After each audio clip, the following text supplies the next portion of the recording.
Sound கம்மி பண்ணுங்க. அதே போல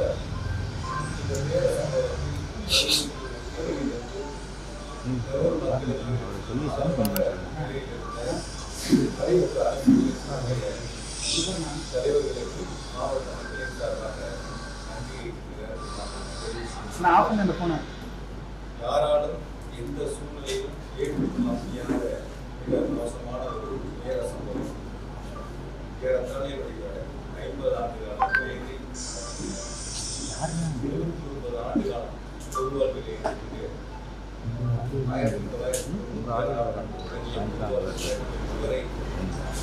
மக்களோடு அவர்களுக்கு தேவையான அர்ப்பணி திட்டங்களையும் மாணவ செல்வங்கள் தொடங்கி அனைவருக்குமான ஒரு பொது நபராக மக்களிடத்தில் அன்பையும் மதிப்பையும் பெற்று ஒரு சிறப்பான பணிகளை முன்னெடுக்கக்கூடிய அந்த வேளையில் நம்முடைய கரூர் மாவட்டத்தில் ஒரு துயர சம்பவம் என்பது வரை நடந்திராத ஒரு துயர சம்பவமாக நடந்திருக்கின்றன. எனவே இனி வரக்கூடிய நாட்களில் இது போன்ற ஒரு துயர சம்பவம் கரூர் மாவட்டத்தில் வந்துள்ள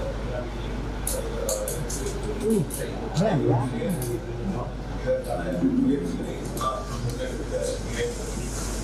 கடந்த 3 நாட்களாக இந்த நிகழ்வில் பாதிக்கப்பட்டவர்களுக்கான உதவிகளை செய்வதையும் அவருடைய இல்லங்களுக்கு சென்று ஆறுதல் சொல்வதிலும் அவர்களுக்கு தேவையான ஏற்பாடுகளை செய்வதிலும் எங்களுடைய முழு கவனமும் அமைந்திருக்கின்றன. முதலமைச்சருடைய உத்தரவின் அடிப்படையில் தேவையான அனைத்து உதவிகளையும் அவர்களுக்கு முழுமையாக செய்து கொடுக்கப்பட்டு ஏறத்தாழ முதலில் 16 பேர் பாதிக்கப்பட்டிருந்தார்கள். அதன் பிறகு இறப்புகளுடைய எண்ணிக்கை கூடிய நிலையில் 108 பேர் அந்த கூட்ட நெரிசலில் பாதிக்கப்பட்டு மருத்துவமனையில் சேர்க்கப்பட்டு சிகிச்சை முடிந்து வீடு திரும்பி இருக்கின்றார்கள். இப்பொழுது 5 பேர் கரூர் மாவட்ட அரசு மருத்துவமனையிலும் 2 பேர் மதுரை அரசு மருத்துவமனையிலும் சிகிச்சை பெற்று வருகிறார்கள். விரைவில் அவர்களும் பூரண குணமடைந்து வீடு திரும்ப வேண்டும் என்று வேண்டுகிறேன். ஆகையால் இந்த ஒரு துயர சம்பவம் என்பது யாராலும் ஏற்றுக்கொள்ள முடியாத மிக மோசமான ஒரு துயர சம்பவமாக அமைந்திருக்கின்றன. எனவே இந்த நிகழ்வில் கட்சிகள் பார்க்காமல் இயக்கங்கள் பார்க்காமல் அனைவரும் ஒன்று சேர்ந்து அந்த மக்களுக்கு உதவிய தருணமாக அவர்களுக்கு தேவையான இவற்றை செய்த ஒரு நிகழ்வாக அமைந்திருக்கின்றன. இது போன்ற ஒரு துயர சம்பவம் இனி எந்த காலத்திலும் எந்த சூழ்நிலையிலும் எந்த மாவட்டங்களிலும் நம்முடைய தமிழ்நாட்டில் நடந்திடக்கூடாது. அதற்காகத்தான் 3 நாட்கள் கழித்து உங்களை சந்திக்க வேண்டும். இந்த துயர சம்பவங்களில் இறந்தவர்களுக்கு இரங்கலையும் பாதிக்கப்பட்டவர்களுக்கு தேவையான உதவிகளையும் செய்து அவர்கள் பூரண குணமடைந்து இல்லம் திரும்ப வேண்டும் என்பதற்காகத்தான் இந்த பத்திரிகையாளர் சந்திப்பை நாங்கள் ஏற்பாடு செய்தோம். அவைநகர் பற்றி அவருடைய வீடியோவில் மற்ற இடத்துல அந்த கிழமை இந்த மாதிரியான சம்பவம் எங்கேயுமே நடக்கல, கரூர்ல மட்டும் ஏன் நடக்குது அப்படிங்கிற கேள்வியை உங்களுடைய பதில். பொதுவாக அரசியலா பார்க்க விரும்பல, ஒரு மனிதாபிமானத்தோட என்னை பொறுத்த வரைக்கும் கரூர்ல மொத்தம் 41 பேர் இறந்ததுல 31 பேர் கரூர்ல 27 குடும்பங்களை சார்ந்தவங்க.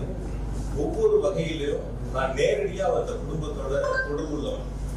தொடர்ந்து ஒவ்வொரு குடும்பங்களோடும் நேரடியா நாங்கள் தொடர்பு இருக்கக்கூடியவங்க. நேற்று ஒரு இல்லத்திற்கு இரங்கல் சொல்றதுக்காக போயிருந்தோம். அந்த தம்பி சனிக்கிழமை இந்த கூட்டம், ஞாயிற்றுக்கிழமை பெண் பார்க்க போகக்கூடிய தம்பி. டிசம்பர் மாசம் அந்த தம்பிக்கு திரும்பணும். அவங்க குடும்பத்துல ஒரு கோரிக்கை தேவை இருந்தப்ப என்னை சந்திச்சிருக்காங்க. நான் அவங்களுக்கான தேவைகளை ஏற்பாடு பண்ணி கொடுத்துருக்கேன். அந்த தம்பி எங்களுடைய முப்பெருமராலே அந்த தம்பி பங்கெடுத்திருக்காங்க. நாங்க வேடிக்கை பார்க்கதான் அந்த தம்பி போனாங்க. அந்த வீட்டுல இருக்கிறவங்க அவருடைய நண்பர்கள் அந்த இடங்கள்ல கருத்துல பண்ணாங்க. ஒரு அரசியல் நிகழ்வாக இவங்க பண்ணாங்க, அவங்க பண்ணாங்க, இவங்க மேல குற்றச்சாட்டு, அவங்க மேல குற்றச்சாட்டு, அது போன்ற கருத்துக்களை நம்ம முன்னெடுக்காம இனி வரக்கூடிய நாட்கள் இது மாதிரி ஒரு துயர சம்பவங்கள் இருக்கக்கூடாது. ஏன்னா ஒவ்வொரு குடும்பத்திலையும் நம்ம நேரடியாக அவங்களோட பங்கெடுத்திருக்கிறோம். அவங்களோட அந்த நட்பு முறையில நம்ம இருக்கிறோம். அந்த துயர சம்பவங்கள் என்பது யாராலும் 1.5 வயசு குழந்தை, 3 வயசு குழந்தை, 5 வயசு குழந்தை, இது மாதிரி இருக்கக்கூடிய ஒரு சூழல்ல ஒரு அரசியலா இது யாரும் பார்க்க வேண்டாம். அரசியல் களத்துக்கு நம்ம அது போயிட வேண்டாம். வரக்கூடிய நாட்கள்ல இது மாதிரி எந்த அரசியல் கட்சியினுடைய கூட்டமா இருந்தாலும் இது போன்ற நிகழ்வு இல்லாத அளவிற்கு அது ஒன்று சேர்ந்து செய்ய வேண்டிய ஒரு பணி. முக்கியமா அந்த இடம் வந்து ஒரு நெரிசலான பகுதி. அந்த எப்படி கொடுத்தாங்க காவல்துறை வந்து கூட்டங்களுக்கு திருச்சியில இருந்து நீங்களும் இங்க வருகின்றீங்க. நிறைய பல ஆண்டுகளா நீங்க தொடர்ந்து இந்த பணியில இருக்கிறீங்க. அவங்க கேட்ட இடங்கள் வந்து முதல்ல லைட் ஹவுஸ் கார்னர், அதுல எவ்வளவு பேர் நிக்கலாம் நீங்க சொல்லுங்க. லைட் ஹவுஸ் கார்னர் ஜங்ஷன்ல அது ஒரு டர்னிங் பாயிண்ட், அந்த இடத்துல திரும்புற இடம் தான். அந்த திரும்புற இடங்கள்ல அந்த லைட் ஹவுஸ் கார்னர்ல எவ்வளவு பேர் நிக்க முடியும்? பத்திரிகையாளர் நீங்க தான் உலகத்துக்கு சொல்லணும். மேலும் முக்கியமா பேருந்துகளுக்கு அதே மாதிரி அடுத்து கேட்டது உழவர் சந்தை. உழவர் சந்தையில எவ்வளவு பேர் நிக்க முடியும் நீங்க பாருங்க. உங்களுக்கே தெரியும், இருக்கக்கூடிய எல்லா பத்திரிகையாளருக்கும் உழவர் சந்தையில எவ்வளவு பேர் கூட்டம் நிக்க முடியும், லைட் ஹவுஸ் கார்னர்ல எவ்வளவு பேர் நிக்க முடியுங்கிறது உங்களுக்கு நல்லா தெரியும். பார்த்துட்டு அதுக்கப்புறம் வேலுசாமிபுரத்துல எவ்வளவு பேர் நிக்க முடியுங்கிறத பாருங்க. இந்த 3 இடங்கள்ல எது அதிகமான நபர்கள் நிற்க முடியும், எது அதிகமான நபர்கள் கலந்து கொள்ள முடியும், பொதுமக்களுக்கு எந்தவித போக்குவரத்து இடையூறு இல்லாம எந்த இடங்கள்ல அந்த கூட்டம் நடந்தா மக்களுக்கு சிரமம் இல்லாம இருக்குங்கிறது நீங்களே ஒரு கடை சிந்திச்சு பாருங்க.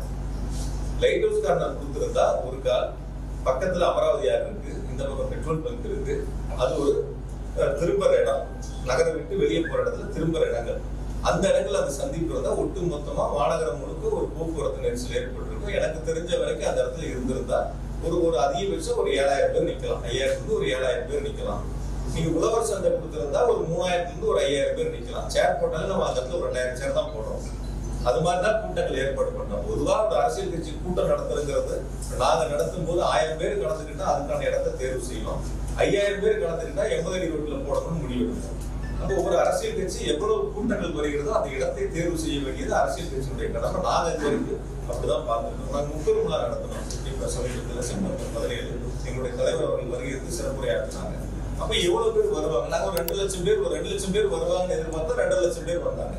அப்ப அந்த நிகழ்வு 2 லட்சம் பேர் வர்றாங்கன்னா அதுக்கான வாகன நிறுத்துமிடம், அந்த கூட்டத்திற்கான அமர்ந்து கூட்டத்தை கேட்கக்கூடிய அளவிற்கான பிரச்சார இடங்கள், அந்த மாதிரி இடங்கள் நாங்க தனியார் இடத்தை தேர்வு பண்ணி அந்த இடத்துல அனுமதி கேட்டு வாங்கி அந்த இடங்கள் கூட்டங்கள் நடத்தணும். இப்ப வரக்கூடிய கூட்டங்கள் அந்த அரசியல் கட்சி எவ்வளவு கூட்டங்கள் என்பதை நாங்கள் தான் தீர்மானிக்கணும்.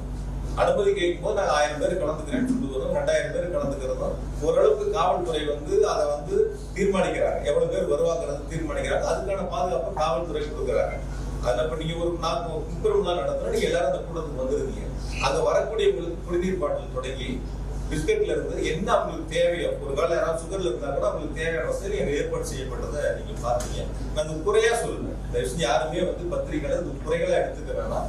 நீங்க இதே வேலுசாமிபுரத்துல சம்பவம் நடந்து அடுத்த நாள் பாத்தீங்க. எனக்கு தெரிஞ்சு ஒரு 1000-2000 செருப்புகள் அங்க இருக்கு. ஒரு எம்டி தண்ணி பாட்டில் ஏதாவது ஒண்ணு அதை இருந்துச்சு. நீங்க யாரும் பாத்தீங்க, ஒரு குடிச்சா தண்ணி பாட்டில் எம்டி பாட்டில் கீழே தானே கிடக்கும். செருப்பு எப்படி கீழே கிடச்சு அதுதான் இருக்கும். வந்திருக்கக்கூடியவங்களுக்கு ஒரு குடிநீர் ஏற்பாடோ அல்லது அவங்களுக்கு தேவையான ஒரு பிஸ்கட்டோ அல்லது அவங்களுக்கு தேவையான வசதிகள் செய்வது அந்தந்த அரசியல் கட்சியினுடைய அவங்கதான் ஏற்பாடு செய்யணும். யாரு கூட்டம் நடத்துறாங்களோ அவங்கதான் ஏற்பாடு செய்யணும். இதை நான் குறைகளா சொல்லல, திரும்பவும் சொல்றேன், அது குறைகளா சொல்லல. அவர்கள் அந்த இடத்துல அதை செய்திருக்க வேண்டும். தண்ணி வசதி தான் 11 மணிக்கு கூட்டம் அப்படின்னு சொல்றாங்க, இல்ல 12 மணிக்கு பேசுறதா பொதுச்செயலாளருடைய பேட்டி நீங்களே பத்திரிகையிலேயே தொலைக்காட்சியிலேயும் போட்டுருக்கீங்க. 12 மணிக்கு நடக்க வேண்டிய கூட்டங்கள் 11 மணிக்கு வருகிறது. 10 மணில இருந்து வர ஆரம்பிச்சாங்க. என்னை பொறுத்த வரைக்கும் நான் கேட்ட வரைக்கும் விசாரித்த வரைக்கும் 4 மணிக்கு அந்த இடத்துல ஒரு 5000 பேர் இருப்பாங்க அப்படின்னு தான் பொதுவான கருத்து.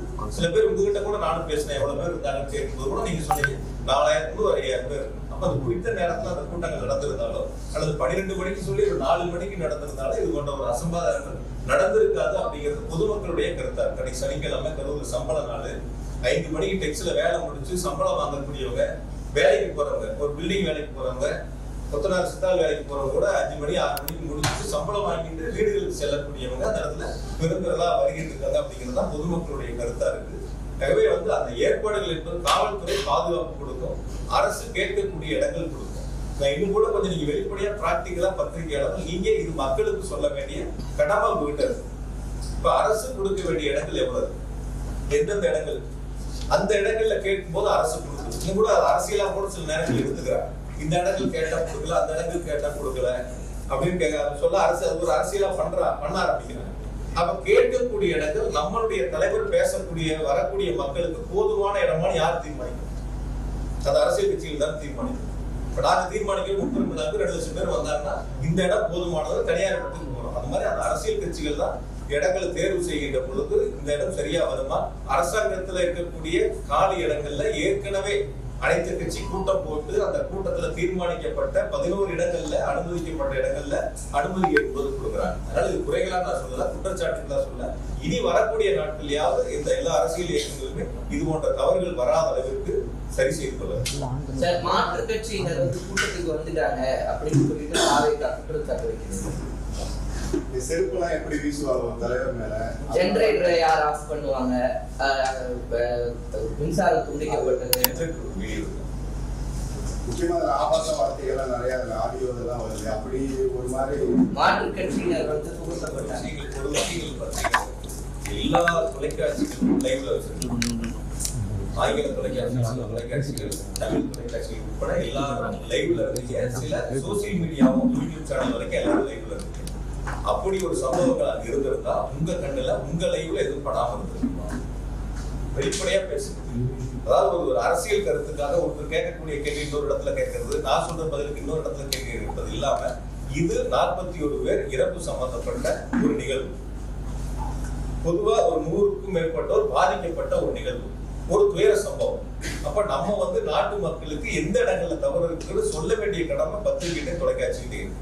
இப்ப நீங்க எல்லாரும் அந்த இடத்துல லைவ் வச்சிருக்கும் போது ஜெனரேட்டர் ரூம்ல போய் யார் ஆஃப் பண்ணிருப்பான்? அந்த இடத்துல நடக்கக்கூடிய இடங்கள்ல அப்படி இருக்கக்கூடிய ஒரு 10,000 பேரோ 15,000 பேரோ 20,000 பேரோ 25,000 பேர் இருக்கட்டும், அவ்வளவு பெரிய கூட்டங்களுக்குள்ள போய் நீங்க சொல்ற மாதிரி ஒருத்தரோ 5 பேரோ 10 பேரோ அது மாதிரி ஒரு அசாதாரண சூழ்நிலை உருவாக்க முடியுமா? பிராக்டிகலா யோசிப்பாங்க. இப்ப நீங்க இப்போ ஒரு 30 பேருக்கு 50 பேர் பத்திரிகையாளர் இருக்கீங்க, ஒருத்தரோ 2 பேரோ ஒரு தவறான ஒருத்தர் உள்ள உங்ககிட்ட ஒரு கருத்தை பண்ணாருன்னா நீங்க அதை அனுமதிப்பீங்களா? பொதுவான ஒரு கேள்வி கேட்கணும், எப்படி அனுமதிப்பாங்க? இப்ப அந்த இடத்துல இருக்கக்கூடிய அவருடைய தொண்டர்கள் அந்த இடத்துல இருக்காங்க, அந்த கட்சியை சார்ந்தவங்க அங்க இருக்காங்க. யார் அந்த இடங்கள்ல அது போன்ற ஒரு விஷமத்தனமான பிரச்சனையில ஈடுபடுறாங்களோ அப்ப அவங்க அந்த இடத்துல கேட்பாங்கல்ல, அந்த இடத்துல இருப்பாங்கல்ல. அது நீங்க முதல்ல பத்திரிகையில நம்ம தான் அதை பார்க்கணும். நம்ம லைவ்ல எல்லாரும் போட்டீங்க, ஒவ்வொரு சேனலும் ஒவ்வொரு ஆங்கில வச்சு லைவ் வந்துச்சு. இந்த ஜெனரேட்டர் ரொம்ப நீங்க பாருங்க. சாலையோரம் ஜெனரேட்டர்கள் வைக்கப்பட்டு இருந்த தடுப்புகளை பொதுமக்கள் உடைத்துக் கொண்டு செல்ல வேண்டிய சூழல் ஏற்பட்டது.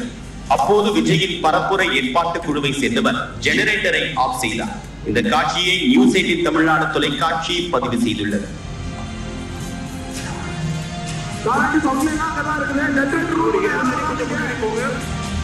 கொஞ்சம் முன்னாடி போலாம்.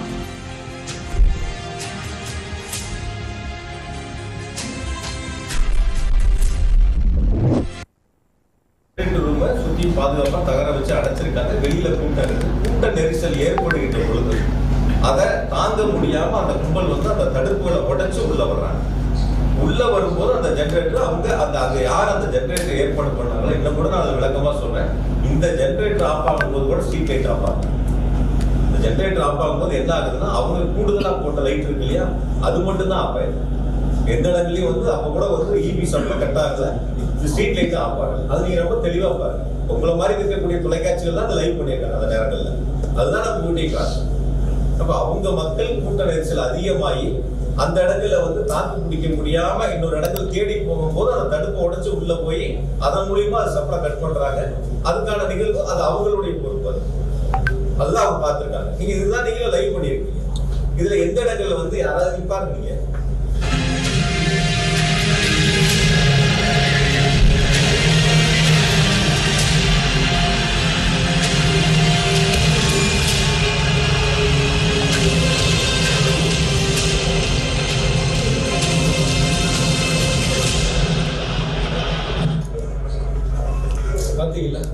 அந்த கட்சியோட தலைவர் மேல செருப்பு வீசினது அதுவும் அவர் சொல்லியிருக்காரு. இது வரைக்கும் 5 இடத்துல நடந்திருக்கு. இது போன்ற நிகழ்வுகள்லாம் ஏற்படாது. நான் பார்த்தவரை, நான் கேள்விப்பட்டவரை, அவர்களுடைய எல்லா தொலைக்காட்சியிலையும் வந்த செய்திகளை பார்த்து என்னிடம் சொன்ன கருத்துக்களை பாதிக்கப்பட்ட பகுதியில் இருக்காங்க. பாதிக்கப்பட்ட ஒரு தம்பி தலையில கையை வச்சு கையை நீட்டி தனக்கான உதவிகளை கேட்கிறார். அதை நீங்க பார்த்திருக்கீங்க. ஒரு தம்பி தண்ணி பாட்டில் உட்பட கீழே கேட்கிறாங்க. அதை தொடர்ந்து பேச்சு போயிட்டு தன்னுடைய கவனத்தை ஈர்ப்பதற்காக அது போன்ற சம்பவங்கள் பேச்சினுடைய துவக்கத்திலேயே இருக்கு. அந்த சம்பவங்கள் நடந்து சிலருடைய கொஞ்ச நேரங்கள்ல தான் தண்ணி பாட்டில் அவங்களே எடுத்து கொடுக்குறாங்க. கேட்டப்ப அவங்களுடைய கவனங்கள் போகல. அதன் பிறகு ஒருத்தர் போய் சொல்லிதான் தண்ணி பாட்டில் அதுக்கப்புறம் எடுத்து கொடுக்குறாங்க. அது நீங்க பார்த்துருப்பீங்க. அதை நீங்க அதை லைவ்லயும் பாத்தீங்க. சில சேனல்ல அது லைவும் போட்டிருக்கீங்க. அதோட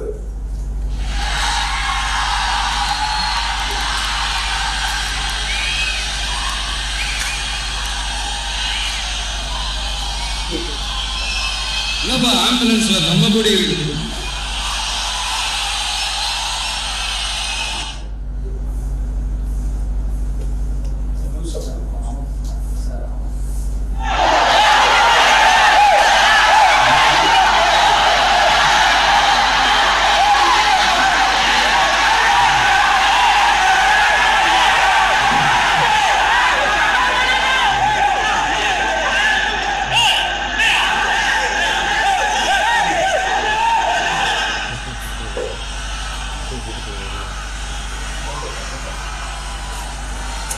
கொஞ்சம் கொஞ்சம் வழி விட்டு போயிடுங்க.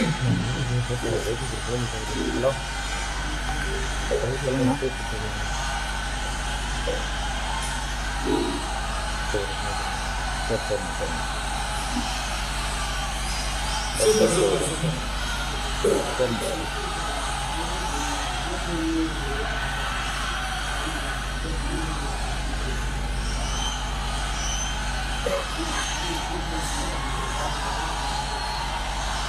சொல்லுங்க. Okay okay. என்னப்பா ஆம்புலன்ஸ்ல நம்ம கூட இருக்குது.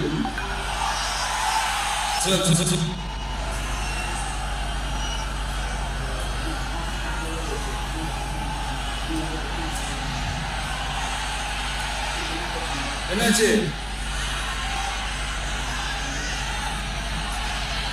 தண்ணி குடிங்க. தண்ணி போட்டு தண்ணி போட்டு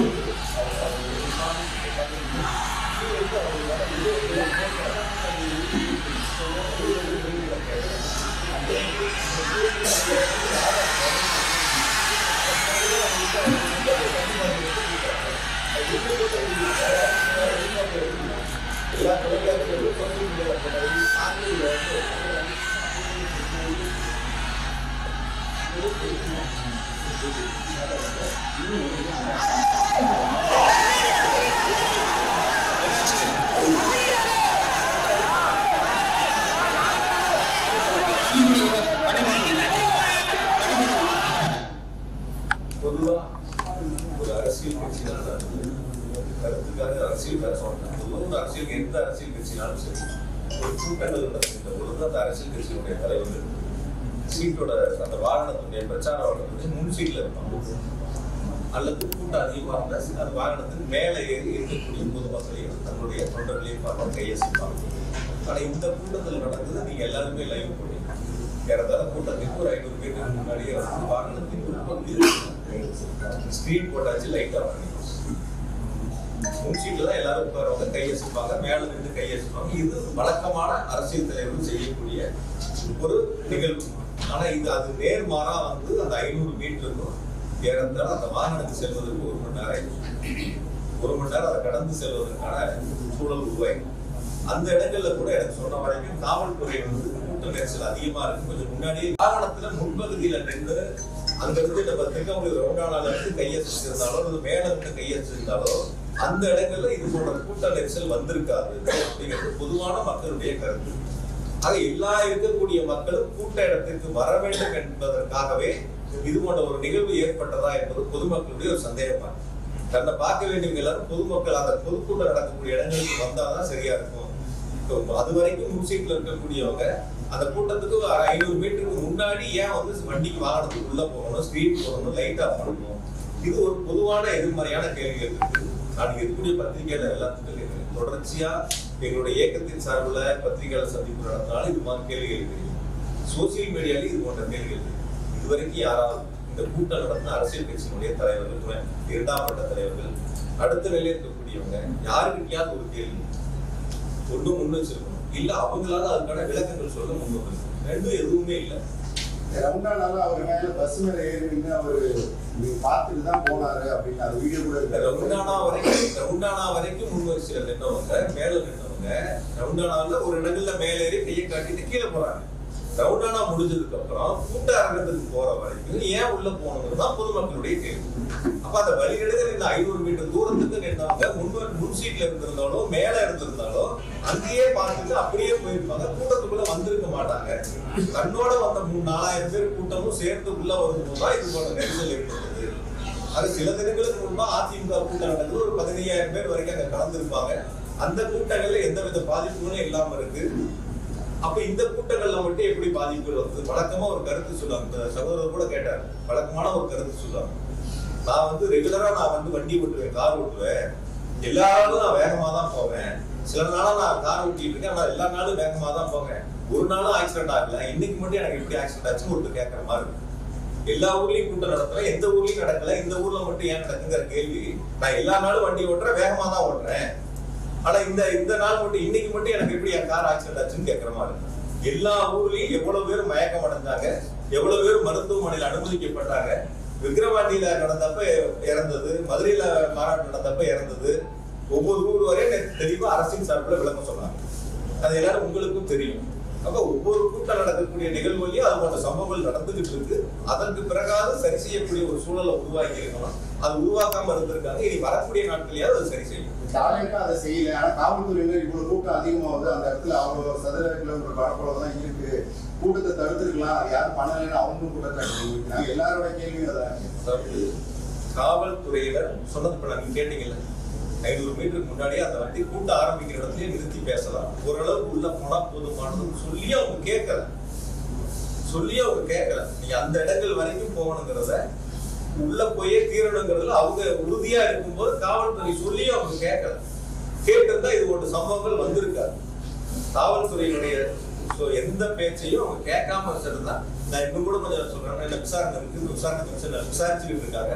முழுசா நான் இது சம்பந்தமான கருத்துக்கள் சொன்னா விசாரணை கமிஷனுடைய அந்த விசாரணை என்பது பாதிப்பு இல்லாமல், அதனால இது சம்பந்தப்பட்டது விசாரணை கமிஷன் முடியணும். தெளிவா அவருடைய விசாரணையில் என்னங்கிறது முழுசா தெரிய வரும். அதனால அது சம்பந்தமான கருத்துக்களை சொல்றேன். இது கூட நேற்று என்கிட்ட பேசும்போது பத்திரிகையாளர் நான் இடையில தற்செயல சந்திக்கும் போது ஒரு கருத்தை ஒன்று சொன்னாங்க. பேசும்போது உங்க பெயரை சொல்லும் போது அல்லது உங்களுடைய பத்தி பாட்டு பாடும் போது செருப்பு வீச்சு வந்துச்சுன்னா, அந்த மாதிரி ஒரு பாட்டு பாடும் போது ஒரு செருப்பு வீச்சு வந்துச்சுன்னா, நீங்க எல்லாரும் அந்த வீடியோக்குள்ள பாத்தீங்க. எத்தனை மணிக்கு மொத்தமே மேடையில நின்று அந்த வாகனத்துல மேல நின்று இருந்தது 19 நிமிஷம். அந்த வாகனத்துக்கு மேல இருந்து அந்த சைடு போடுது.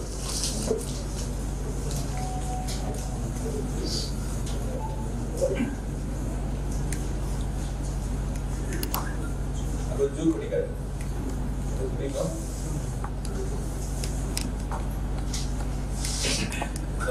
மேல வண்டிக்கு போனதுல 3 நிமிஷம் 5 செகண்ட்ல இருந்து 3:31 வரைக்கும் என்னை பத்தி பேசிக்கிட்டு கடைசியா பேசுறேன்னு சொல்லி தேர்தல் வாக்கு சம்பந்தமா பேச ஆரம்பிக்கிறாங்க.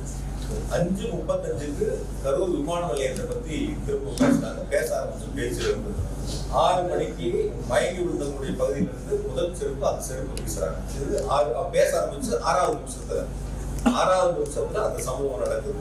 6:40க்கு திரும்ப 2வது செருப்பு வீசுறாங்க. அதே இடங்கள்ல அந்த 6 நிமிஷத்துல 2வது ஒரு சம்பவம் நடக்குது. 7:12க்கு கூட வந்த அந்த அரசியல் தலைவருடைய உதவியாளர் போய் இந்த மாதிரி நிறைய மயக்கம் போடுறாங்க, பக்கத்துல போய் கருத்து சொல்றாங்க. நீங்க எல்லாரும் அந்த லைவ்ல பாத்தீங்க, அந்த கருத்துக்களை சொல்றாங்க. அதுக்கப்புறம் அவங்க ஆம்புலன்ஸை கூப்பிடுறாங்க, ஆம்புலன்ஸ் வருது, ஆம்புலன்ஸ்ல ஏத்துறாங்க, கூட்டிட்டு போறாங்க, எல்லா வேலைகளும் நடக்குது. சில பாதுகாவலர் போய் நிறைய பேர் மயக்கம் அடைகிறதுக்கு அவங்க கிட்ட காதுக்கு சொல்றாங்க. அதெல்லாம் 14வது நிமிஷம். அந்த வேடை வண்டி என்பது 14வது நிமிஷத்துல அது போல ஒரு சம்பவங்கள் நடக்குது. திரும்பவும் என்ன பத்தி பேசுறது மொத்தம் 19 நிமிஷத்துல 16வது நிமிஷம் தான் என்ன பத்தின பேச்சு திரும்ப வருது. இந்த சம்பவங்கள் நடக்கிறதெல்லாம் முதல்ல 5 நிமிஷத்துலயே வண்டிக்கு போய் 5வது நிமிடத்திலேயே நடக்குது. இப்ப எந்த நேரங்கள்ல எது நடந்துச்சு என்னங்கிறதே தெரியாம ஒரு சமூக வலைத்தளத்துல ஒரு சம்பவம் நடக்குது. அந்த சம்பவத்துக்கு யார் மீதாவது செய்யக்கூடிய தவறுகளை ஒத்துக்கொள்ளாமல் அல்லது செய்யக்கூடிய தவறுகளை சரி செய்ய வேண்டும் என்று முயற்சி எடுக்காமல் இந்த தவறுகளுக்கு அரசின் மீது, தமிழ்நாடு அரசின் மீது இந்த தவறுகளை திருப்பி விட வேண்டும் என்ற நோக்கத்தில் இது போன்று சமூக வலைத்தளங்களில் ஒரு சாரார் பரப்பி வருகிறார். இது சம்பவம் எப்ப நடந்துச்சு, செருப்பு வீச்சு எப்ப நடந்துச்சு, என்னை பத்தி எப்ப பேசினாங்க, என்னை பத்தி 16வது நிமிடத்துலதான் பேச ஆரம்பிக்கிறாங்க. 19வது நிமிடம் கூட்டம் முடியுது. 19வது நிமிடத்துல கூட்டம் முடியுது. ஆம்புலன்ஸை பொறுத்த வரைக்கும் நேற்று ரொம்ப தெளிவா அரசு சார்பில் விளக்கம் கொடுத்திருந்தாங்க. 2 வாகனம் நாமக்கல்ல இருந்து கூடயே வரும். அந்த போட்டோல 2 வாகனம் நாமக்கல் கூட்டத்துல இருந்து 2 ஆம்புலன்ஸ் கூடயே வருது. உங்க லைவ் போட்டவங்க எல்லாத்துக்கும் லைவ்ல இருக்கும். இந்த வண்டி நாமக்கல்ல இருந்து கூடயே வருது. 2 வண்டி. அந்த கட்சியை சேர்ந்த ஒரு மருத்துவர் தான் அந்த 2 வண்டிகளை ஏற்பாடு பண்ணி அந்த கூட கொண்டு வராங்க. இதற்கு பிறகு 5 வாகனங்கள் கரூர் மாவட்டத்தை சேர்ந்த அந்த கட்சியை சேர்ந்த மருத்துவ அணி மாவட்ட துணை செயலர் ஒருத்தர் 5 வாகனங்களை பேசி 3000 ரூபாய் வாடகைக்கு எடுத்து 15000 பணம் கொடுத்து 5 வாகனங்களை தயாரா வச்சிருக்காங்க. அதுதான் அந்த 7 வண்டிகள். 5 வண்டி இவங்க ரெடி பண்றது, 2 வண்டி கூட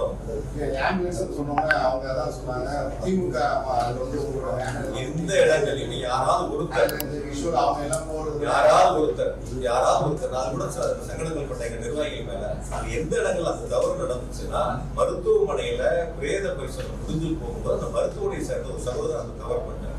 எந்த இடங்களில் கூட்டம் நடந்த இடங்கள்ல எங்களுடைய ஆம்புலன்ஸ் வாகனங்கள் எதுவுமே போகும். முதல் கால் பண்றது வாட்டர் பாட்டில் வந்து மருத்துவ கல்லூரியில நள்ளிரவுல கேட்கறாங்க. நம்ம கடையில் அடையாளத்துக்கு நம்ம கிட்ட இருந்தது வெளியில இருந்த வரைக்கும் எடுத்துட்டாங்க. நம்ம கிட்ட இருந்தது கையில இருந்ததை கேட்கறாங்க, கொண்டு போய் கொடுக்கணும். அந்த உணவு வேணுங்கிறது கொண்டு போய் கொடுத்தோம். தனியார் மருத்துவமனையில சிகிச்சை பெற்றவர்களுக்கு கட்டணங்களை நாங்க செலுத்தணும். என்ன உதவிகள் வேணுமோ நாங்க செலுத்தணும். இது அரசியலா பார்க்கணும். எங்க கட்சி எங்க தலைவர் சொல்லியிருக்காரு, ஒரு அரசியல் தலைவர் வந்து பாதிக்கப்பட்ட பொதுமக்களா இருந்தாலும் தொண்டரா இருந்தாலும் எந்த உயிரிழப்பையும் ஏத்துக்க மாட்டாங்க. அதுதான் அரசியல் தலைவர். அது மாதிரிதான் நாங்க எங்க தலைவர் வழியில தான் நாங்க போய் அவங்களுக்கு உதவி பண்ணதான். அப்படி குறை சொல்லக்கூடியவங்க அவங்க அதுக்கான ஏற்பாடுகளை செஞ்சிருக்கலாம். யாராவது குறை சொல்லி அரசியல் பேச நினைக்கிறவங்க அந்த வாட்டர் பாட்டில் ஏற்பாடு பண்ணிருக்கலாம். இல்ல அவங்களுக்கு தேவையான உதவிகளை நான் செய்யற முன்னாடி நின்று நான் அவங்களுக்கு தேவையான உணவுகளை ஏற்பாடு பண்ணேன் யாராவது ஒருத்தர் சொல்லியிருக்கலாம். வெறுமனே வந்து பாக்குறங்கிறது ஒரு இதா இருக்கலாம். பட் அந்த மாதிரி குற்றச்சாட்டு சொல்லக்கூடியவங்க அவங்க அதுக்கான பணிகளை முன்னெடுத்து செஞ்சிருந்தாங்கன்னா அதுல நாங்களும் அதை ஏத்துக்கிறோம். அதுல எந்த விதமான மாற்று கருத்து இல்லை, எந்த விதமான சூழல் இல்லை. அதனால இந்த சம்பவங்களை பொறுத்தவரை நடைபெற்றது முதல் 5-6 நிமிடங்களுக்குள்ள என்ன பத்தி பேச ஆரம்பிச்சது 19வது நிமிடம். முதல்ல இந்த பத்திரிகையாளர் நீங்க தெளிவுபடுத்தி சமூக வலைதளங்கள்ல வர்றதுங்கிறது அரசியல் காழ்ப்புணர்ச்சியால பல்வேறு அரசியல் இயக்கங்களை சேர்ந்தவர்களை யார் மீதாவது வழி சுமத்த வேண்டும் என்பதற்காக சொல்லக்கூடிய குற்றச்சாட்டு. ஆகையால் பத்திரிகையாளரும் தொலைக்காட்சிகளும் முதல்ல இந்த உண்மை நிலவரங்களை நீங்க தெரிஞ்சுக்க. இது எந்த வகையிலும் இது அரசியல் படுத்தக்கூடிய நிகழ்வு அல்ல.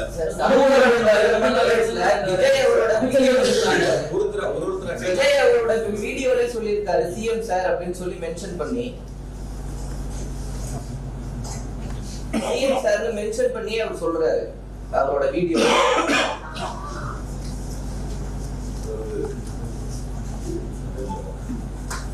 பாதிக்கப்பட்ட மக்களுடைய இல்லத்துல இருக்கிறார்.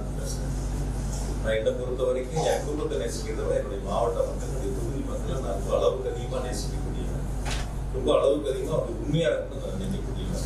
அவங்களுக்கு தேவையான உதவிகளை செய்யணும்னு நினைக்கக்கூடியவன். படிப்பா இருந்தாலும், மருத்துவமா இருந்தாலும், ஒரு போட்டி தேர்வா இருந்தாலும், ஒரு விளையாட்டு போட்டிகளா இருந்தாலும் எல்லா சூழ்நிலையிலும் உண்டாக்குறேன். இன்னைக்கு கூட காலையில வந்து வீட்டுடைய கரூர் தொகுதியிலிருந்து ஒரு 30 மாணவ மாணவிகள் வந்து விமானத்துல முதல்ல பயணிக்கிறாங்க. 6வது 7வது 8வது படிக்கிறாங்க. ரவுண்ட் டேபிள் அது ஏற்படுத்தணும்.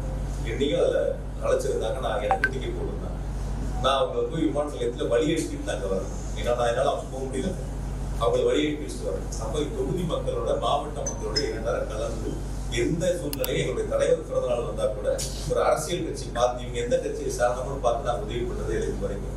திராவிட முன்னேற்ற கழகத்தை பொறுத்த வரைக்கும் எங்களை பொறுத்த வரைக்கும் இவங்க எந்த கட்சியை சார்ந்தவங்க இவங்களுக்கு மட்டும்தான் இந்த பொருளை கொடுப்போம், இவங்களுக்கு மட்டும்தான் அந்த உதவி செய்யணும் நான் பார்த்தது. எங்க அலுவலகத்துல எந்த மனு வந்தாலும் எந்த கட்சி நான் கேட்டது கிடையாது. அவங்க எல்லாத்துக்கும் சரிசமமா உதவி செய்யக்கூடிய இடங்கள்ல அந்த பணிகள் நாங்கள் முன்னெடுத்துக்கணும். அகையால வந்து அந்த நீங்க வீடியோ பொறுத்த வரைக்கும் அதற்கு பிறகு நடைபெற்ற அதற்கு பிறகு வந்த சம்பவங்கள் சமூக வலைத்தளமா இருக்கணும், பொதுமக்களுக்கு வரக்கூடிய கருத்துக்களா இருக்கு. நீங்க பாருங்க எந்த மாதிரியான ஒரு எதிர்மறையான கருத்துக்கள் நடைபெற்ற சம்பவங்களில். இப்ப நான் வந்து என்ன கேட்கறீங்க, எப்படி வந்து பாதிக்கப்பட்ட உடனே அவர் மருத்துவமனைக்கு போனாங்க. நான் இந்த கட்சியத்துல தான் இருக்கேன், இங்கேதான் இருக்கேன். எங்களுடைய பகுதி செயலர் கூட்டம் 6 மணிக்கு என்னோட ரவுண்ட் டேபிள் நிர்வாகிகள் இந்த நிகழ்ச்சி இன்னைக்கு போற சம்பவம் நிகழ்ச்சி சம்பந்தமா என்னோட வந்து கிட்டத்தட்ட ஒரு 3/4 மணி நேரம் 1 மணி நேரம் கூட பேசிக்கலாம் என் வீட்டுல. அதை முடிச்சுட்டு நான் கட்சியாரு சொன்னேன். இங்க இருக்கும்போது எனக்கு தகவல் வருது இந்த மாதிரி வந்து பாதிக்கப்பட்டிருக்காங்க, மருத்துவமனைக்கு நீங்க போங்கன்னு சொன்னாங்க. நான் இங்க இருந்து அமராவதி மருத்துவமனை போறதுக்கு எவ்வளவு நேரம், இங்க இருந்து இந்த அமராவதி மருத்துவமனைக்கு போறதுக்கு எவ்வளவு நேரம் சொல்லுங்க. நான் 7:47 உள்ள நுழையிறேன். அமராவதி மருத்துவமனையில் வெள்ளகிரி ஃபுட்டேஜ் 7:47 போறேன். அதே அதிமுக சேர்ந்த மாவட்ட செயலர் 8:10 மருத்துவக் கல்லூரி மருத்துவமனைக்கு போறேன்.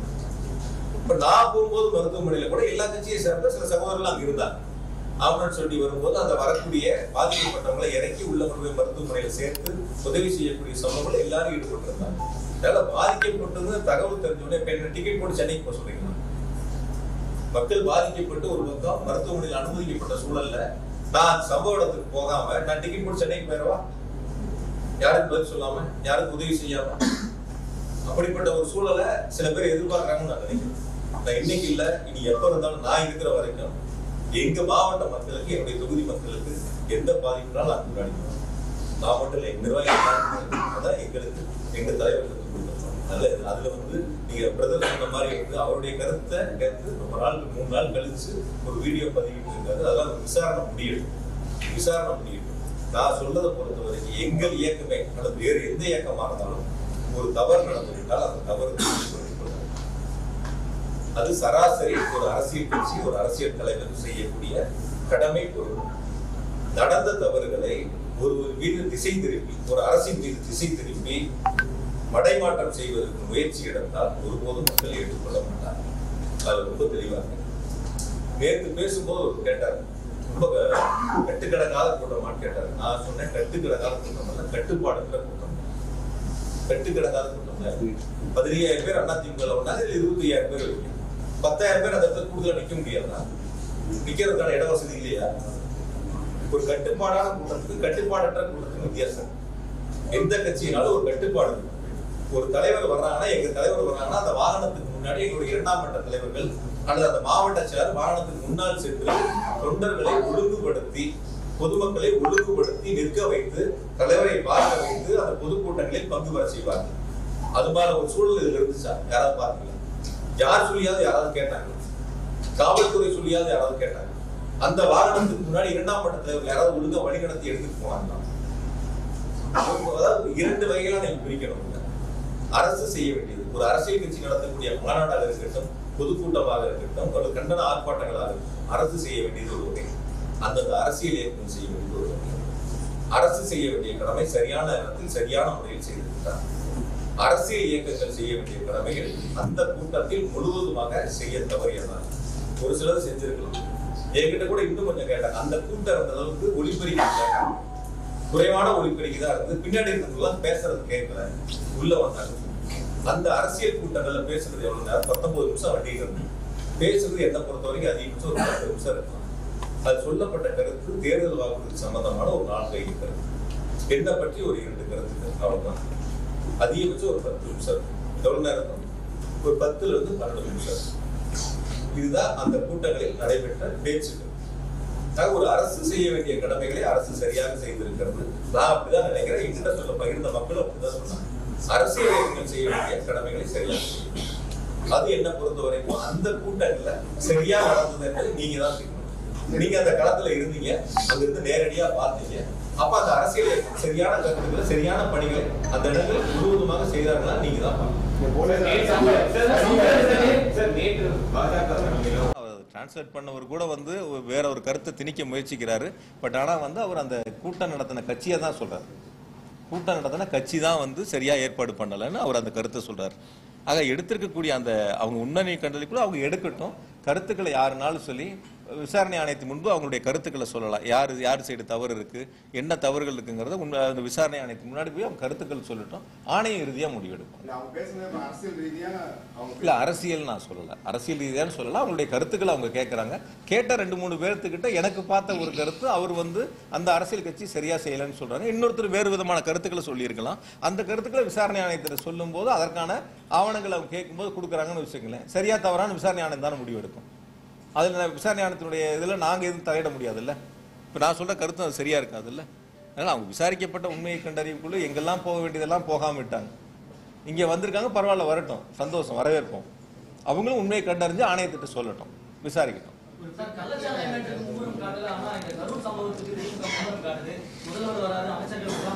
சார், எந்த சம்பவமாக இருந்தாலும் சரி, நீங்கள் சொன்ன சம்பவத்திற்கும் எங்களுடைய மாண்பு துணை முதலமைச்சரும் நேரில் சென்று அவர்களுக்கான ஆறுதலை சொல்லி அனைத்து உதவிகளையும் செய்தார்கள்.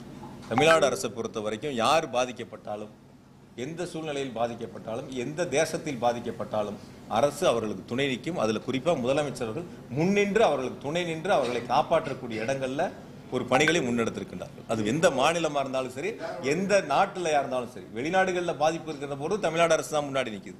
வெளி மாநிலங்களில் பாதிப்புங்கிற போது தமிழ்நாடு அரசு தான் முன்னாடி இருக்கு. எங்க ஊரை சேர்ந்த ஒரு மருத்துவர் வட இந்தியால சுற்றுலா போயிட்டு பாதிக்கப்பட்ட பொழுது அங்க அவரை கூட்டிட்டு மருத்துவ சிகிச்சை டெல்லியில கொடுத்து திரும்ப சென்னையில அவர் எங்க முதலமைச்சரை சந்திச்சு நன்றி தெரிவிச்சுட்டு போனார். அதுபோல ஒரு நல்ல ஒரு அரசாங்கத்தை தான், நல்ல சூழலை தான் முதலமைச்சர் உருவாக்கி இருக்காங்க. உயிரிழந்தவர்களோட குடும்பம் உட்பட பல பகுதிகளில் பொதுமக்கள் காவல்துறை சரியான பாதுகாப்பு வசதிகள் செய்யலன்ற குற்றச்சாட்டு வைக்கிறாங்க. பேட்டிகள் மூலமா பார்த்து அதுதான் சார் நான் உங்ககிட்ட சொன்னேன். அதே சமூக வலைத்தளங்கள்ல பாராட்டக்கூடிய செய்திகள் இருக்கு. அதே சமூக நீங்க ஒரு செய்தியை மட்டும் பாக்குறீங்க, ஒரு செய்திகளை மட்டும் பாக்குறீங்க. சில அரசியல் இயக்கங்கள் தவறுதலாக அரசின் மீது குற்றச்சாட்டுகளை முன்னெடுக்க வேண்டும் என்று ஒரு மனப்பான்மையோடு எடுக்கக்கூடிய ஒரு சில செய்திகளை மட்டும், உங்களுக்கு தேவையான செய்திகளை மட்டும் எடுத்துக்கிறீங்க. அதே சமூக வலைத்தளங்கள்ல பாராட்டி எவ்வளவு பேர் பதிவிட்டு இருக்காங்க, அது நீங்க பார்க்கணும்ல. இதுல எத்தனை பேர் இருக்காங்க, அதுல எத்தனை பேர் இருக்காங்கன்னு பார்க்கணும்ல. பாராட்டக்கூடிய மக்கள், நீங்க இன்னும் 27 குடும்பங்களுக்கு நாங்க போனோம்ல, போன வரைக்கும் அவங்க எதுவும் குற்றச்சாட்டுகள் சொன்னாங்களா? 108 பேர் பாதிக்கப்பட்டு காயமடைஞ்சவங்க அவங்க எதுவும் குற்றச்சாட்டுகள் சொன்னாங்களா? அங்க இருக்கக்கூடிய மக்கள் நேரில் போனவங்க எதுவும் குற்றச்சாட்டுகளை சொன்னாங்களா? நான் கூட இன்னைக்கு காலையில பேசும்போது என்னுடைய நண்பர் ஒருத்தர் கேட்டார், யாரோ ஒருத்தர் சமூக வலைத்தளத்தில் பார்த்தேன் கத்தியில கிழிச்சிருந்தாங்கன்னு சொல்லிட்டு. இப்போ நான் அதுக்கு கேட்டேன், நான் கத்தியில கிழிச்சிருந்தா அவங்க எந்த மருத்துவமனையில் அனுமதிக்கப்பட்டாங்க? இப்போ அந்த சமூக வலைத்தளத்தில் வரக்கூடிய செய்தி, ஒருவர் ஒரு பாதிப்பு, ஒரு இரத்த காயம் ஏற்படுகிறது, ஒரு கத்தியில கிழிச்சிடறாங்கன்னு சொன்னா ஏதாவது ஒரு மருத்துவமனையில், அரசு மருத்துவமனையோ தனியார் மருத்துவமனையோ ஏதாவது ஒரு இடத்துல ஒரு சிகிச்சைக்கு போயிருக்கணும்ல, போயிருக்கணுமா இல்லைங்களா? கைதான மாவட்ட செயலரோட மனைவியே சொல்றாங்க ஸ்ப்ரே அடிச்சாங்க அப்படின்லாம் அவங்களே ஸ்டேட்மெண்ட் கொடுக்குறாங்க. அதாவது 2 நாள் கழித்து அந்த ஸ்டேட்மெண்ட் எப்போ வருது? அன்னைக்கு பாதிக்கப்பட்ட அன்னைக்கு அதே மாவட்டத்துடைய மனைவி அந்த மருத்துவமனைக்கு வந்திருக்கலாம், பாதிக்கப்பட்டவங்களை பார்த்திருக்கலாம். 2 நாள் கழித்து தன்னுடைய கணவர் கைது செய்யப்படுகிறார் என்று தெரிந்தவுடன் அதற்கான கருத்துக்களை முன்னெடுக்கிறவங்க 2 நாட்கள் 3 நாட்கள் எங்க போனாங்க? நான் இன்னும் கூட கேட்கிறேன், சரி அப்படி சொல்லக்கூடிய அவருடைய மனைவி அதற்கான ஆவணங்களை நேரடியா விசாரணை கமிஷன்ல போய் சொல்லலாம். எந்த இடங்கள்ல நீங்க எல்லாரும் லைவ் போட்டீங்கல்ல, அப்படி யாராவது ஸ்ப்ரே அடிச்சிருந்தா அந்த லைவ்ல யாரோ ஒருத்தரோட லைவ்ல வரும்ல, உங்களுடைய லைவ்ல ஏதோ ஒரு சேனல் லைவ், ஏதோ ஒரு யூடியூப் லைவ்ல ஏதோ ஒரு இடங்கள்ல இருக்கும்ல, அது மாதிரி இருக்குல்ல. ஒரு தம்பி ஒருத்தர் பேசுவார் பாருங்க, அந்த வீடியோ போடுங்க. அவங்க அங்க ஆதாரங்களை கொண்டு போய் கொடுக்கட்டும், விசாரணை ஆணையம் விசாரிக்கட்டும். இந்த சம்பவங்களை பாருங்க. இது இது இது உங்களை மாதிரி ஒரு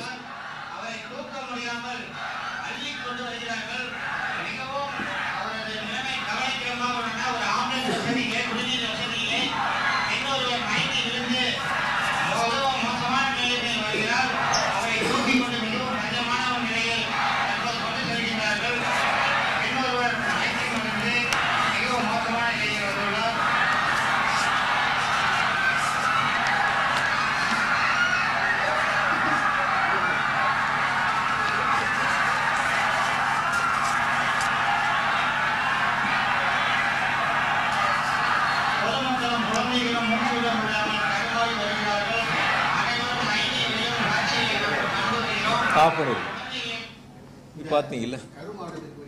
சமீபத்தில் வந்த எடப்பாடி பழனிசாமி நடிகர் விஜயா 10 ரூபா அப்படி சொல்லி சொல்லிட்டு இருக்காங்க. இதுக்கு உங்களோட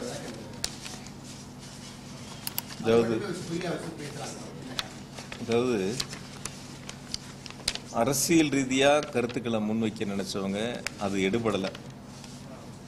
தனிப்பட்ட முறையில் குற்றச்சாட்டுக்களை முன் வச்சு அந்த கருத்துக்களை அதன் மூலியமா ஒரு அவதூறுகளை அல்லது ஒரு தவறான ஒரு எண்ணத்தை மக்களிடத்துல உருவாக்கலான்னு அவங்களுடைய முயற்சிகளை முன்னெடுக்கிறாங்க.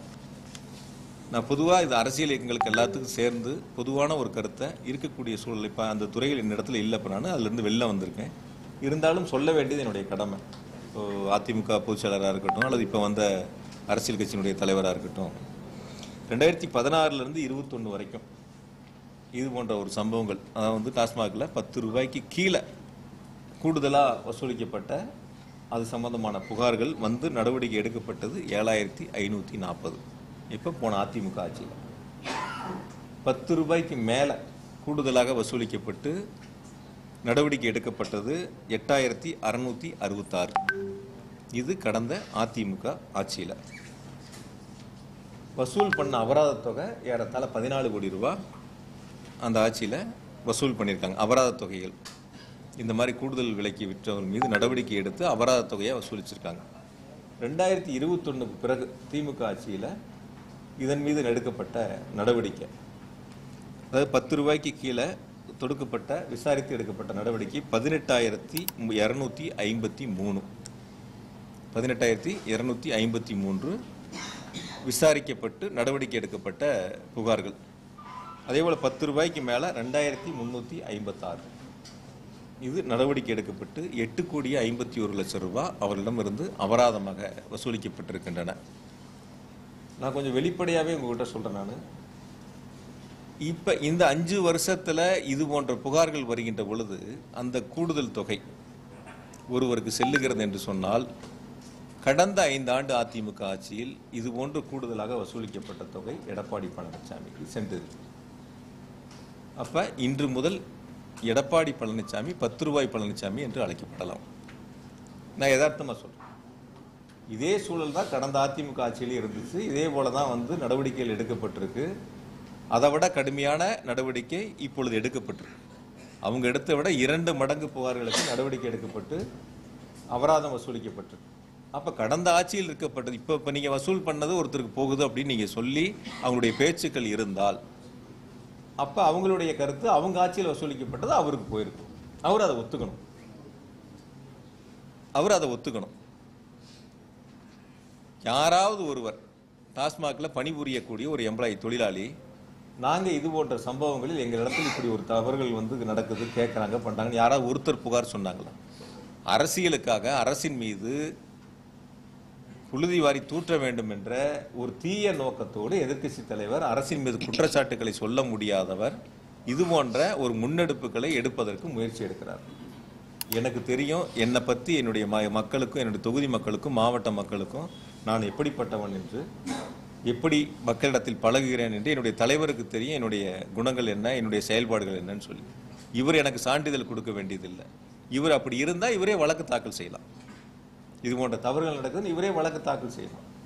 அதுக்கு நீதிமன்றம் நடவடிக்கை எடுக்கும். அதை விட்டுட்டு பொதுவெளியில் உண்மைக்கு மாறா தவறான ஒரு செய்தியை அவதூறு பரப்பக்கூடிய இடங்கள்ல அவர் முன்னெடுப்பார். அதுக்கு இன்னொரு அரசியல் கட்சி முன்னெடுக்கும். அதுக்கு ஒரு பாட்டு போடுவாங்க. இதில் ஏதாவது ஒரு சம்பவம் தெரியுமா?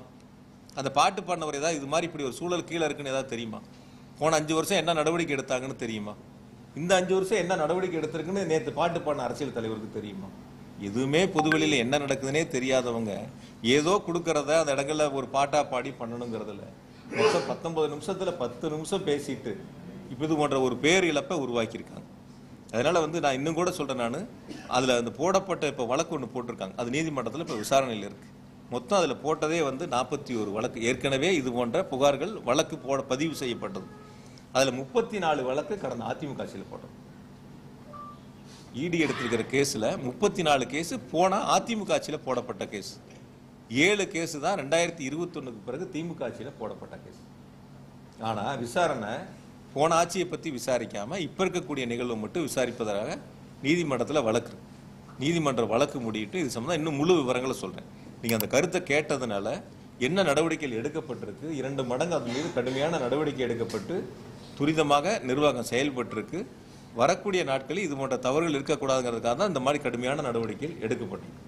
அதனால் அரசு நிர்வாகத்தை பொறுத்தவரை எதிர்க்கட்சிகள் சொல்லக்கூடிய குற்றச்சாட்டுகள் மக்களிடத்தில் எடுபடாமல், மக்கள் அதை ஏற்றுக்கொள்ள முடியாத சூழலில் அரசின் மீது அவதூறு பரப்ப வேண்டும், தனிப்பட்ட முறையில் காழ்ப்புணர்ச்சி காரணமாக விமர்சனங்களை முன்வைக்க வேண்டும் என்பதற்காக பொதுவெளியில் சொல்லக்கூடிய கருத்துக்களை மக்கள் ஒருபோதும் ஏற்றுக்கொள்ளக்கூடிய மனநிலையில் இல்லை. அதை மக்கள் தெளிவாக உணர்ந்திருக்கின்றார்கள். அது அரசியல் இயக்கங்கள் உணராமல் மீண்டும் மீண்டும் ஒரு பொய் செய்தியை முன்னெடுப்பதற்கு முயற்சி செய்கிறார்கள்.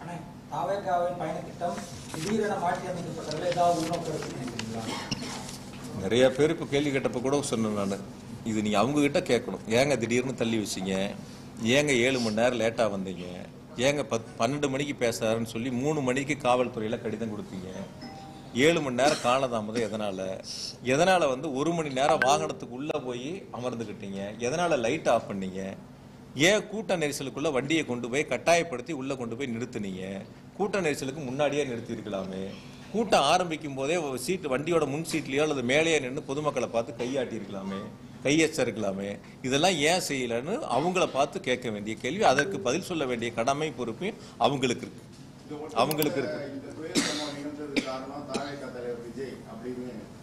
அதை நான் இது அரசியலாக பார்க்கலன்னு நான் ஆரம்பத்திலே உங்களுக்கு சொல்லிட்டேன். யார் தவறு செய்திருந்தாலும் அந்த தவறை யாராக இருந்தாலும் ஒற்றுக்கொள்ள வேண்டியது அவருடைய கடமை பொறுப்பு, யாராக இருந்தாலும் சரி. நான் தான் உங்கள்கிட்ட இப்போ தெளிவாக சொன்னேன், 2 வகையாக பிரிக்கணும். ஒன்று அரசு செய்ய வேண்டியது, ஒன்று அரசியல் கட்சிகள் செய்ய வேண்டியது. பொதுக்கூட்டங்கள் ஆர்ப்பாட்டங்களில் அரசு செய்ய வேண்டியதை சரியாக செய்திருக்கிறது. அரசியல் கட்சிகள் சரியாக செய்திருந்தால் இது போன்ற தவறுகள், இது போன்ற இழப்புகள் ஏற்பட்டிருக்காது. அதில் தான் நான் ரொம்ப தெளிவாக சொல்கிறேன். நான் அதனால் இந்த சம்பவங்களை பொறுத்தவரை நான் உங்களை அழைத்ததே பாதிக்கப்பட்டவர்களுக்கு, இறந்தவர்களுக்கு இரங்கலையும் பாதிக்கப்பட்டவர்களுக்கான ஆறுதலையும் சொல்லி இந்த நிகழ்வில், அதாவது இந்த உடனடி நடவடிக்கை எடுத்த மாண்பு முதலமைச்சர்களுக்கும் துணை முதலமைச்சர்களுக்கும் நன்றி தெரிவிப்பதற்காகத்தான் பத்திரிகையாளர் சந்திப்பு இன்று ஏற்பாடு செய்யப்பட்டன. இருந்தாலும் கூட அரசியல் சார்ந்த நீங்கள் எடுத்த கேள்விகளுக்கு நான் பதில் சொல்லாமல் தவிர்த்துட்டு போனேன்னா வேற ஏதோ காரணங்கள் இருப்பதை போல சில செய்திகள் தவறுதலாக மீண்டும் மீண்டும் ஒரு தவறான செய்திகள் முன்னெடுக்கப்படும்.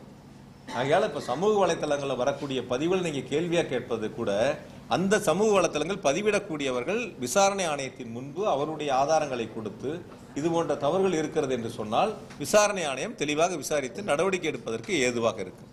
அதுக்கு நம்மளும் அவங்களுக்கு சப்போர்ட்டாக இருக்கலாம். என்னெல்லாம் இருக்குது, என்னெல்லாம் பாதிப்புங்கிறது நம்மளும் அவங்களுக்கு துணையாக இருந்து அது போன்ற நிகழ்வு இனி வருங்காலத்தில் வராத அளவிற்கு நாம் பார்த்துக்கொள்ளலாம். ஏன்னா இந்த நிகழ்வு என்பது கரூரில் மட்டும் நடைபெற்ற ஒரு நிகழ்வு அல்ல, தொடர்ந்து நடைபெற்ற நிகழ்வு. நாமக்கல்லாக இருக்கட்டும், திருச்சியாக இருக்கட்டும், அரியலூராக இருக்கட்டும், நாகப்பட்டினம், திருவாரூராக இருக்கட்டும், எல்லா இடங்கள்லையும் இது போல பாதிக்கப்பட்டு மருத்துவமனையில் அனுமதிக்கப்பட்டிருக்காங்க. அதுதான் நேற்று ஏடிஜிபி சார் ரொம்ப தெளிவாக சொன்னார். எவ்வளவு பேர் எந்தெந்த, நான் வேணா கூட அந்த பட்டியலை உங்களுக்கு நான் சொல்கிறேன். நான் யார் யார் எவ்வளவு பேர் எந்தெந்த ஊரில் பாதிக்கப்பட்டு மருத்துவமனையில் அனுமதிக்கப்பட்டு சேர்க்கப்பட்டாங்கிறத நான் உங்களுக்கு பட்டியலாகவே சொல்கிறேன். நான் எந்தெந்த ஊரில் எவ்வளோ பேருங்கிறதுல அதில் இருக்கக்கூடியவங்க எல்லாருமே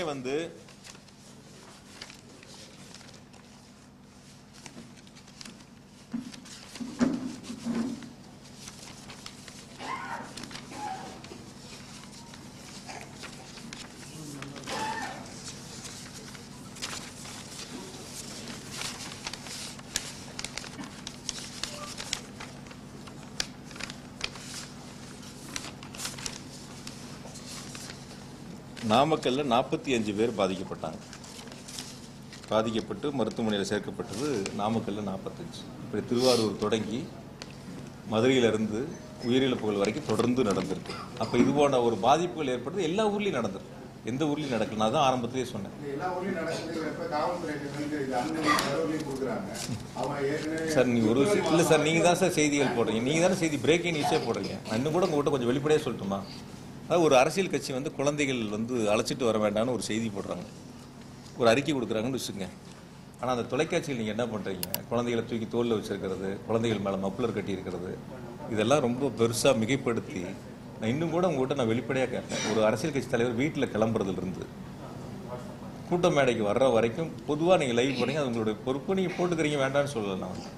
அது குறிப்பிட்ட நேரத்துக்கு அவங்க வந்தாங்களா, எத்தனை மணிக்கு அனுமதி கேட்டாங்க, எத்தனை மணிக்கு வந்தாங்க என்னங்கிறது அந்த செய்திகளே அந்த நேரங்களில் யாருமே போடலை. பொதுவாக 1-2 தவிர அந்த செய்திகளை தான் முன்னெடுக்க பார்த்தீங்களே தவிர, அந்த குழந்தைகள் இருக்கிறத பெருசாக காட்டுறதுக்கு தான் முன்னெடுக்க பார்த்தீங்களே தவிர, இன்ச்சு பை இன்ச்சாக நகர்ந்து வாங்கணும்னு சொல்லி போட்டீங்க. நடந்தில் உருண்டுக்கிட்டு போனால் கூட இன்ச்சை விட வேகமாக போகலாம்.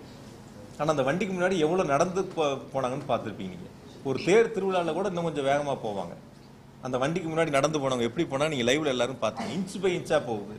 100 பேர் நின்ற இடங்கள்ல பல்லாயிரக்கணக்கான வரவேற்பு நின்னான்னு போட்டிருந்தாங்க சில தவிர்த்து. அதுக்கப்புறம் நான் பார்த்தேன். நான் அதெல்லாம் நம்ம இல்லை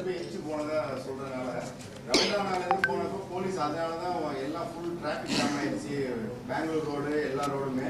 அதனால நீங்க உள்ள இருங்க அப்படின்னு சொல்லி எந்த இடங்கள்லையும் காவல்துறை அது போன்று அறிவுறுத்தப்படவில்லை. இது மாதிரி எந்த இடங்கள்லையும் காவல்துறை நீங்க உள்ள இருங்கன்னு யாரும் சொல்லலை.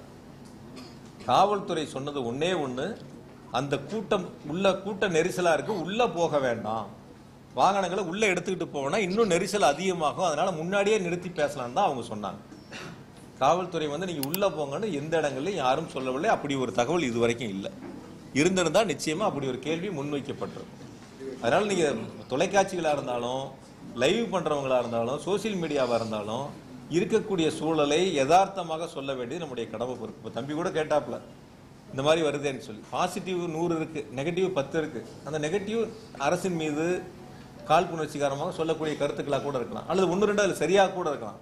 சரியாக இருக்கக்கூடிய கருத்துக்களாக இருந்தால் நீங்கள் விசாரணை ஆணையத்தில் முன் வச்சு இது போன்ற இருக்குது, வரக்கூடிய காலங்களில் அது எல்லாரும் சேர்ந்து சரி செய்வதற்கான முயற்சிகள் எடுக்கணும்.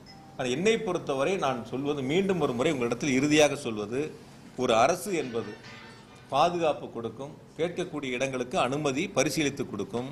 அந்த கேட்கக்கூடிய இடங்களுக்கு பரிசீலித்து அனுமதி மறுக்கப்பட்டால் அரசியல் காழ்ப்புணர்ச்சியால் மறுக்கப்படுகிறது என்ற ஒரு செய்தியை அரசியல் தலைவர்கள் முன்னெடுப்பதும், அதை தொலைக்காட்சிகளும் பத்திரிகைகளும் பெரிதாக செய்திகளை வெளியிடுவதும், ஏதோ ஒரு சில கட்சிகளுக்கு மட்டும் அரசு அனுமதி கொடுப்பதை போல ஒரு தோற்றத்தை உருவாக்க முயற்சி செய்வதும், ஆகையால அது போன்ற ஒரு சூழலில் நீ வரக்கூடிய நாட்களில் மறுக்கப்பட்ட காரணங்கள் என்ன, எதனால் மறுக்கப்பட்டது, கொடுக்கக்கூடிய அனுமதிகள் என்னென்ன நிபந்தனைகள் விதிக்கப்பட்டிருக்கின்றன, இந்த நிபந்தனைகள் என்னென்ன அவர்கள் கடைபிடித்திருக்கின்றார்கள், என்னென்ன கடைபிடிக்கவில்லை, நிபந்தனைகளை மீறி செயல்பட்டிருக்கிறார்கள், இது எல்லாம் சீர்தூக்கி பார்த்து இது பொதுமக்கள் சார்ந்தது, உயிர் சார்ந்தது. எந்த வீட்டில் பாதிப்பு என்றாலும் அனைவருக்குமான அது ஒரு பாதிப்பு தான், எல்லாருக்குமான ஒரு பாதிப்பு தான். அது எந்த ஊர்ல நடந்திருந்தாலும் சரி, கரூர்ல மட்டும் இல்லை, எந்த ஊர்ல நடந்திருந்தாலும் சரி. ஆக இது எல்லாருமே வரக்கூடிய நாட்களில் இது போன்ற ஒரு சூழல் இல்லாத அளவுக்கு சரி செய்ய வேண்டிய பங்கு எல்லாத்துக்கும் இருக்கு. அதுக்கு அரசினுடைய கடமை மிக சிறப்பாக தெளிவாக செய்திருக்கின்றார்கள். காவல்துறைய பங்கு மிக சிறப்பாக, அவரே நன்றி சொன்னாரே, அவரே ஆரம்பத்தில் நன்றி தானே சொன்னாரு, ஒன்றும் காவல்துறை குறை சொல்லலையே. நான் இந்த இடத்துக்கு நின்று நான் பேசுறது காரணமே காவல்துறை தான், நன்றின்னு தான் அவர் சொன்னாரு. இப்போ காவல்துறை தன்னுடைய பங்கை சரியாக தான் செஞ்சிருக்கு, கடமையை சரியாக தான் செஞ்சிருக்காங்க. அந்த இடங்கள்ல இருக்கக்கூடிய குறைகளை எடுத்து சொல்ல வேண்டிய கடமை பொறுப்பு இருக்கு, சரி செய்ய வேண்டியது அந்தந்த அரசியல் கட்சிகளை சார்ந்தவர்களுடைய கைகளில் இருக்கின்றன. அதை வரக்கூடிய நாட்களில் சரி செய்ய வேண்டும். ஆக நான் இன்னைக்கு அழைத்ததில் நீங்கள் கேட்ட கேள்விகளிலும், குறிப்பாக என் மீது சொல்லப்பட்ட புகார்களில் நீங்கள் வைத்த அந்த புகார்களுக்கு நான் தெளிவான விளக்கங்களை சொல்லியிருக்கேன். எனவே நான் நேசிக்கக்கூடிய, எங்கள் தலைவரால் கொண்டு வரக்கூடிய திட்டங்களை செயல்படுத்தக்கூடிய, நான் போற்றி வழங்கக்கூடிய என்னுடைய மாவட்ட மக்களாக இருந்தாலும், என்னுடைய தொகுதி மக்களாக இருந்தாலும், நாங்கள் இணைந்து பணியாற்றக்கூடிய, முன்னெடுத்திருக்கக்கூடிய அத்துணை பணிகளையும் மக்களுக்கு நன்றாக தெரியும். ஆகையால ஏதோ ஒரு சில அரசியல் இயக்கங்கள் காழ்ப்புணர்ச்சி காரணமாக நடந்திருக்கக்கூடிய தவறுகளை அரசின் மீது திசை திருப்பதும், அல்லது தனிப்பட்ட என் மீதோ அல்லது மற்றவர் மீதோ திசை திருப்ப முயற்சி என்பதும் ஒரு தவறான செயலாகும். அதற்கு யாரும் துணை போக வேண்டாம்.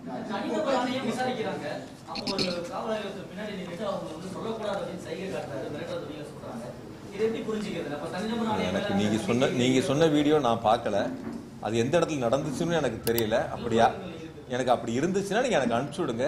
நான் காவல்துறை காவல் ஆய்வாளர் இது மாவட்ட காவல் கண்காணிப்பு அனுப்பிச்சு விட்டு அது யாருன்னு பார்க்க சொல்றேன். அஜித்குமார் கொலை வழக்குல தமிழ்நாடு முதலமைச்சர் உடனே சிபிஐக்கு மாற்றினாங்க. இது அதே மாதிரி நிறைய சந்தேகங்கள், உடற்கூறு ஆய்வு அவசரங்கள் செய்யப்பட்டது, இதை சிபிஐக்கு மாற்ற சொல்லி சார், அது சம்பந்தமானது எல்லாம் நேற்று தெளிவா அரசு கூடுதல் தலைமைச் செயலாளரும் ஏடிஜிபி சார் உள்ளிட்ட அரசு துறை செயலாளர்கள் எல்லாம் தெளிவான விளக்கங்கள் கொடுத்துட்டாங்க.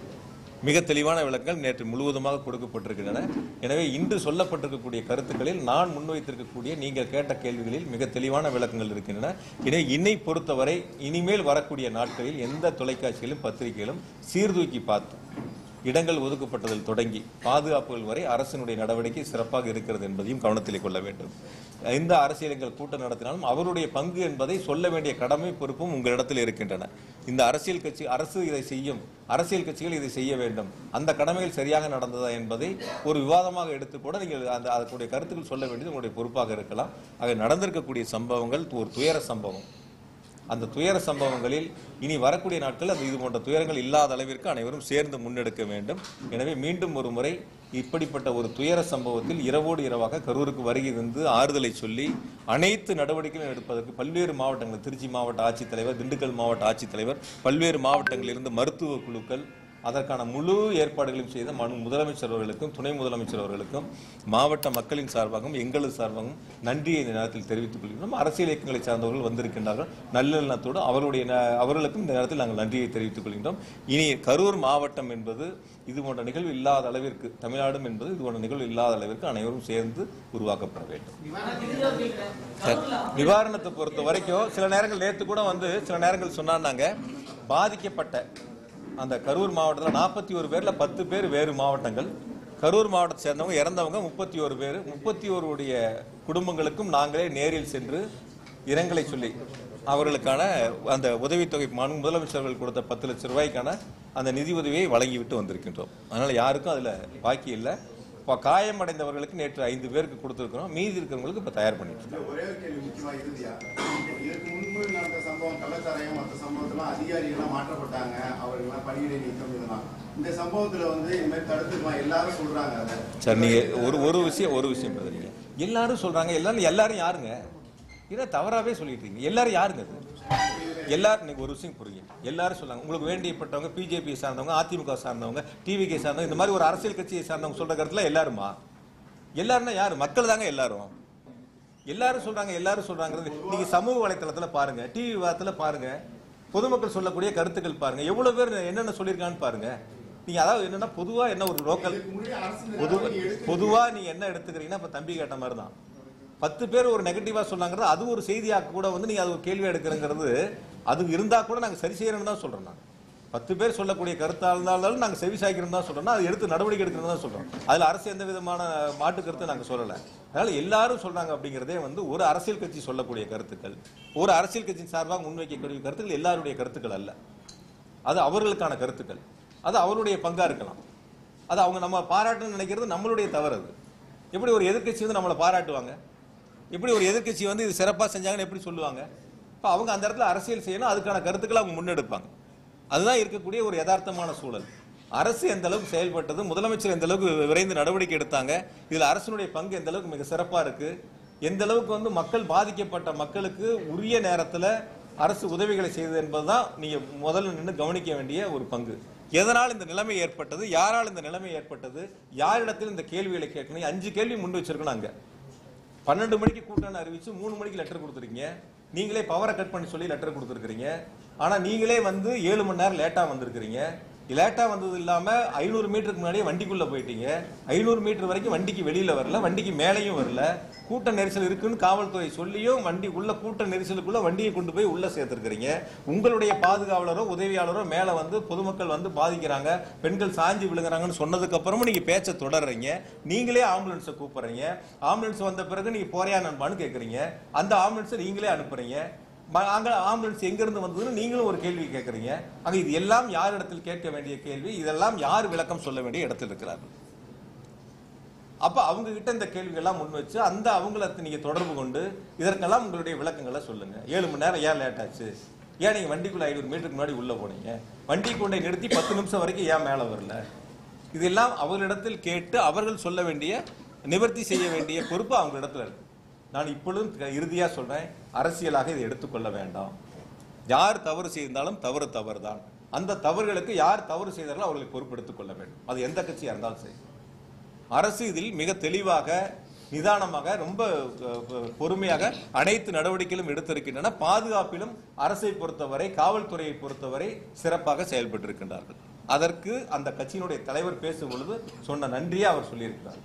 அதனால இதில் எந்த விதமான மாற்று கருத்தும் நீங்க முன்னெடுக்க வேண்டியதில்லை. சமூக வலைத்தளங்களில் வரக்கூடிய ஒரு சில கருத்துக்களை வைத்து நீங்கள் கேள்விகளை முன்னெடுப்பது என்பது அது அவர்கள் சார்ந்த சில கருத்துக்களை, அந்த கட்சியை சார்ந்த சில கருத்துக்களை முன்வைக்க முயற்சி செய்கிறார்கள். அப்படி சொல்லக்கூடியவர்களும் விசாரணை ஆணையத்தில் அவருடைய கருத்துக்களை சொல்லி அதற்கான ஆவணங்களை சமர்ப்பித்தால் விசாரணை ஆணையம் இறுதி நடவடிக்கை எடுக்கும். அதற்கான விசாரணை ஆணையத்தினுடைய அறிக்கையை கொடுப்பார்கள். நிச்சயமாக முதலமைச்சர்கள் நடவடிக்கை எடுப்பார்கள். எனவே விசாரணை ஆணையத்தினுடைய அந்த விசாரணை நடந்து கொண்டிருக்கின்ற பொழுது அது சம்பந்தமான கருத்துக்களை முழுவதுமாக நான் முன்வைப்பது என்பது சரியாக இருக்காது. இருந்த போதும் கூட நீங்கள் கேட்ட கேள்விக்கு நான் பதில் சொல்லாமல் வெறும் கருத்துக்களை மட்டும் நன்றியை மட்டும் நான் சொல்லிட்டு போனா நீங்க கேள்வி கேட்டால் நான் பதில் சொல்லலை அப்படின்னு ஒரு தவறான ஒரு செய்தி வந்துவிடும் என்பதற்காக நீங்கள் கேட்ட கேள்விக்கு நான் பதில் சொல்லியிருக்கிறேன். மீதி விசாரணை ஆணையம் முடியட்டும். அதனுடைய அறிக்கை வந்த பிறகு முதலமைச்சர்கள் நிச்சயமாக நடவடிக்கை எடுப்பார்கள். நன்றி.